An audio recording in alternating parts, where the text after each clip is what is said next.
السلام علیکم ورحمۃ اللہ وبرکاتہ۔ محترم بھائیوں، بزرگوں، دوستوں، یہ ہمارا اصلاح معاشرہ کا 224واں سبق ہے۔ محترم بزرگوں، کل شب برات کی مبارک رات ہے اور بہت سارے ملکوں میں جہاں کے ہمارے ممبران یہ بیان سن رہے ہیں، شاید وہاں پہ آج ہی شب برات ہوں گی۔ اس لیے محترم بزرگوں، اس کے تعلق سے کچھ ضروری باتیں میں عرض کرنا چاہتا ہوں۔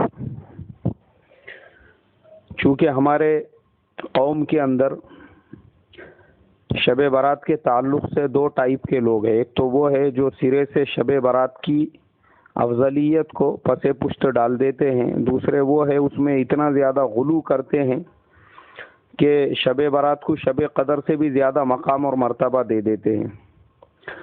ہماری شریعت جو ہے میرے محترم بزرگوں، وہ میانہ روی کا نام ہے۔ اس میں زیادہ غلو بھی نہیں ہونا چاہیے اور زیادہ افراط و تفریط بھی نہیں ہونا چاہیے۔ کسی چیز کو اتنا زیادہ اوپر بھی نہیں بڑھانا چاہیے کہ اس کو ہم خدا رسول سے اوپر لے کے چلے جائے، اور کسی کو اتنا نیچے بھی نہیں گرا دینا چاہیے کہ بالکل اس کی اہمیت کو ہم ختم کر دیں۔ اب اس میں میانہ روی کیا ہے؟ اللہ کے نبی صلی اللہ علیہ وسلم کی بے شمار حدیثیں ملتی ہے۔ مشہور و معروف حدیثیں ہے، حضرت عائشہ فرماتی ہے آپ اٹھے جنت البقیع میں گئے، میں نے دیکھا وہ شعبان کی 15ویں رات تھی۔ دوسری حدیث ہے اللہ کے نبی نے فرمایا اس مبارک رات میں بنو کلب کے بکریوں کے بالوں کے برابر اللہ گنہگاروں کو بخش دیتے ہیں۔ تیسری حدیث ہے اس کی رات میں قیام کرو، دن کو روزہ رکھو، اور بہت ساری روایتیں ہیں جو اس کی افضلیت کو واضح کرتی ہے کہ بھائی 15ویں شعبان کی جو رات ہے اس میں جگنا چاہیے، عبادت کرنا چاہیے۔ اتنا زیادہ بھی اس کے بارے میں افراط و تفریط سے کام نہیں لینا چاہیے کہ ہم سرے سے اس کو خارج کر دیں۔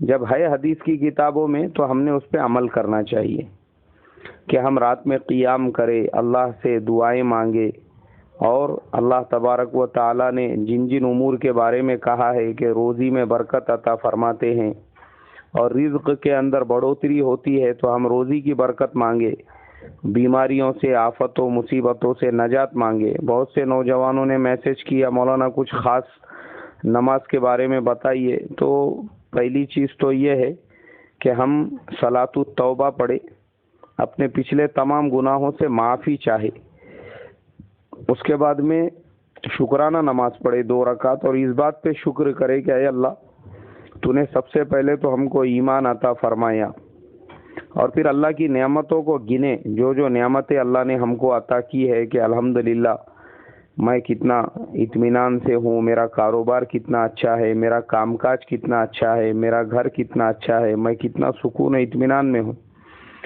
اللہ کے سامنے شکوے شکایتیں نہ کرے۔ آج ہمارا مزاج کیا ہو چکا ہے؟ ناشکری والا۔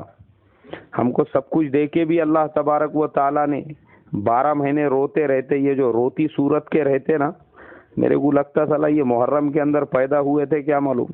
جب دیکھو جب روتے رہتے، ان سے جب ملیں گے اور جب ملاقات کریں گے یہ صرف گھرانے کرتے رہیں گے، بھلے ہی وہ 1 کروڑ کے گھر میں رہتا ہو، بھلے ہی وہ خود کی دکان میں بیٹھا ہوا ہو، بھلے ہی اللہ نے ہر نعمتیں دی ہو، تو یہ گھرانے کرنے کی عادت بالکل عورتوں والی عادت ہے۔ ایسے کو ہمارے یہاں پہ بائلیا ٹائپ کا آدمی بولتے۔ تو اس کے لیے شکرانہ نماز پڑھ کے ہم شکر ادا کریں، اے اللہ کروڑہ درجے تیرا شکر ہے، تو نے سب سے پہلے تو ہم کو ایمان عطا فرمایا، اس کے بعد میں جو جو نعمتیں اللہ نے ہم کو دی ہے، مجھے اچھے ہاتھ پیر دیے، آنکھیں دی، سوچنے سمجھنے کی طاقت دی، اور اس سے بڑھ کے کیا ہوگا کہ اس مبارک رات میں تیرے سامنے ہاتھ پھیلا کے بیٹھنے کی توفیق عطا فرمائی، نماز پڑھنے کی توفیق عطا فرمائی۔ یہ نعمتیں ہیں اللہ کی۔ مین چیز، اصل چیز تو یہی ہے۔ اور پھر اس کے بعد 2 رکعت صلاۃ الحاجت پڑھی۔ اب جو صلاۃ الحاجت ہم پڑھیں گے، اس کے اندر ہم اللہ تبارک و تعالیٰ سے سب سے پہلے تو آخرت کی چیزیں مانگے، اے اللہ مجھے تقوی عطا فرما، توکل عطا فرما، میرے دل میں نور پیدا فرما، میرے اعمال میں اخلاص پیدا فرما، اے اللہ مجھے تجھ سے جڑنے والا بنا، مجھے تیرے سے جوڑ دے، اے اللہ تیری معرفت عطا فرما۔ صلاۃ الحاجت میں یہ مانگے۔ یہ جو چیزیں ہیں آج کل ہم لوگ جو اللہ سے مانگتے ہیں اس میں بھی کوئی حرج نہیں ہے، آپ اللہ سے ہی مانگے، لیکن وہ چیز مانگے جو ہمارے اشد ضرورت کی ہے۔ کوئی بھی ایسی چھوٹی چھوٹی چیزوں کو اللہ تبارک و تعالیٰ، ارے وہ اللہ تم کو تمہارے اعمال کی برکت سے تمہارے قدموں میں ڈال دے گا، لیکن آپ مانگے وہ جو اشد ضرورت کی ہے۔ اشد ضرورت والی کون سی ہے؟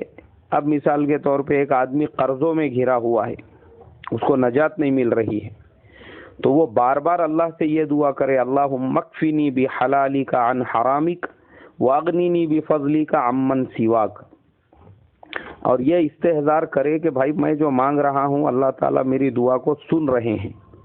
یہ استحضار سے آپ مانگیں گے ضرور دعا قبول ہوں گی۔ پھر اشد ضرورت والی دعاؤں میں کوئی پڑھا لکھا نوجوان ہے، اس کو نوکری نہیں مل رہی ہے، وہ یہ دعا کرے، اے اللہ میرے لیے حلال روزی کا انتظام فرما دے۔ کوئی نوجوان ہے جو نکاح کے لیے پریشان ہے، وہ اپنے نکاح کے لیے دعا مانگے۔ کوئی اپنے بہن بیٹی کے نکاح کے لیے دعا کرنا چاہتا ہے، وہ ان کے لیے دعا مانگے کہ اے اللہ ہماری بہن بیٹی کے نکاح کا انتظام فرما۔ اور ایک عمل بھی ہے، وہ میں آپ کو بتاتا ہوں، اس پہ انشاءاللہ عمل کریں گے تو اللہ کی ذات سے امید ہے جن کی بہن بیٹی کے رشتے نہیں ہو رہے ہیں وہ بہت جلدی ان کو رزلٹ ملے گا۔ روزانہ عصر کی نماز کے بعد میں جس بہن بیٹی کے رشتے کے لیے آپ پریشان ہیں اس کو یا جامع 500 مرتبہ پڑھنے کے لیے بولے، شروع آخر میں درود شریف پڑھنے کا، یا جامع 500 مرتبہ پڑھنے کا، اور ہر جمعہ کو عصر کی نماز کے بعد میں سورہ احزاب پڑھنے کا۔ انشاءاللہ اللہ کی ذات سے امید ہے 1 مہینے کے اندر اندر آپ کو رزلٹ ملے گا، اور اگر نہیں ملا تو آپ نے میرے کو میسج کر کے بولنا کہ مولانا آپ کے عمل سے کچھ فائدہ نہیں ہوا بول کے، لیکن مجھے کانفیڈنس ہے آج تک میں نے جتنوں کو بھی دیا ہوں اللہ کے فضل و کرم سے اس کا ان کو 15 دن میں اور مہینے بھر کے اندر رزلٹ ملا ہے۔ لیکن اس میں بھی اخلاص ہونا شرط ہے، اور اللہ کی ذات سے امید ہونا کہ نہیں اللہ کرے گا ہی تو ہی یہ کام ہوگا۔ بے دھیانی کے ساتھ میں تو آپ نے زندگی بھر بھی پڑھے تو پھر فائدہ نہیں ہوگا۔ تو ایسی دعائیں ہم اللہ تبارک و تعالیٰ سے کریں۔ اس کے بعد میں کوئی بے اولاد ہے، وہ بھی اللہ سے رو رو کر گر گڑا کے دعا کرے، اے اللہ تو نے حضرت زکریہ علیہ السلام کو 100 سال کی عمر میں اولاد دی تھی، حضرت ابراہیم کو تو نے 90 سال کی عمر میں اولاد دی تھی، اے اللہ اولاد کا دینے والا تو ہے، مجھے بھی نیک اور صالح اولاد عطا فرما۔ یا پھر ہر فرض نماز کے بعد روزانہ 1 مرتبہ یہ دعا پڑھے، ربی حبلی من الصالحین، ربی حبلی من الصالحین، ربی حبلی من الصالحین۔ یہ روزانہ ہر فرض کی نماز کے بعد میں جب امام صاحب دعا کرنے کے لیے ہاتھ اٹھاتے ہیں اسی ٹائم پہ ہم بھی یہ دعا کریں اللہ تبارک و تعالیٰ سے۔ تو اللہ کی ذات سے امید ہے جو بے اولادہ ہے اس کو بھی اللہ تبارک و تعالیٰ نیک صالح اولاد عطا فرمائیں گے۔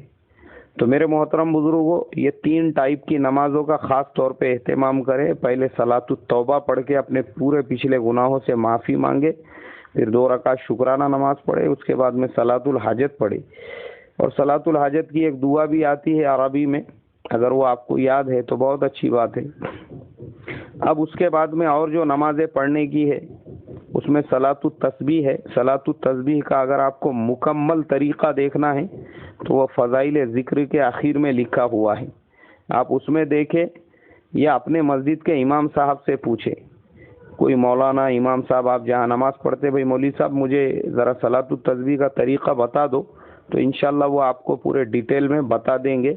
یا یوٹیوب کے اوپر آپ جا کے میرے بیانات میں تلاش کریں گے تو اس میں آپ کو یہ تینوں نمازوں کا طریقہ بھی اور صلاۃ التسبیح کا طریقہ بھی اور شب برات کا پورا مکمل بیان ملے گا۔ تو اگر آپ کو ایمرجنسی میں کوئی مولانا نہیں مل رہے ہیں تو یوٹیوب پہ جا کے میرے بیانات میں بھی صلاۃ التسبیح کا پورا ڈیٹیل میں نے طریقہ بیان کیا ہوا ہوں، اس میں سے آپ سن لیں۔ اور جو پھر اس رات میں عبادتیں کرے، اور عبادتوں کے علاوہ اس رات میں قبرستان کی زیارت کرنا بھی سنت ہے۔ اب قبرستان میں بھی ہم جائے تو پورے ادب احترام کے ساتھ جائے. قبرستان میں جب پیر رکھیں گے تو ہم قبرستان کے اندر داخل ہونے سے پہلے کہے السلام علیک یا اہل القبور یغفر اللہ لنا ولکم وانتم لنا سلفنا ونحن بالاثر. یہ دعا ہے قبرستان میں داخل ہونے کی. وہ دعا پڑھ کے قبرستان میں جائے اور وہاں جانے کے بعد میں اپنی موت کو یاد کرے کہ میں بھی ایسی قبرستان میں آنے والا ہوں. آج میں جس مرسیڈیز اور بی ایم ڈبلیو میں پھر رہا ہوں وہ زیادہ دن میرے ساتھ رہنے والی نہیں ہے. آج جس آفس کے باس کی کرسی پہ بیٹھ کے میں اپنے آپ کو بہت بڑا باس سمجھتا ہوں, آخر میں مٹی کا میرا ٹھکانہ بننے والا ہے. آج میں اپنے پیسے کے مال کے گھمنڈ میں بڑی حویلی اور بنگلے بنا رہا ہوں اور اس کے اندر میں رہ کے اپنے آپ کو وقت کا مغل اعظم سمجھ رہا ہوں, تو میرا ٹھکانہ آخر میں یہی قبرستان ہے. قبرستان میں جانے کا مقصد وہ ہے کہ قبرستان میں جا کے ہم اپنی موت کو یاد کریں اور یہ سوچے کہ یہی میرا دائمی ٹھکانہ ہے اور دل کے اندر تھوڑی نرمی پیدا ہو سکے, اس لیے قبرستان میں جانا ہے. اور جو نہیں کرنے والے کام ہیں میرے محترم بزرگوں, وہ یہ جیسے ہمارے بہت سے نوجوان بائک اسٹنٹ کرتے ہیں. اس میں ہوتا کیا ہے, ٹرین کے اندر میں نے دیکھا لوکل ٹرین, چلتی ٹرین میں ریلوے اسٹیشنوں پہ پلیٹ فارم پہ پیر رگڑ رہے ہیں, چلا پکار کر رہے ہیں. اس میں دو نقصانات ہوتے ہیں. ایک تو یہ انسان کی جان جاتی ہے.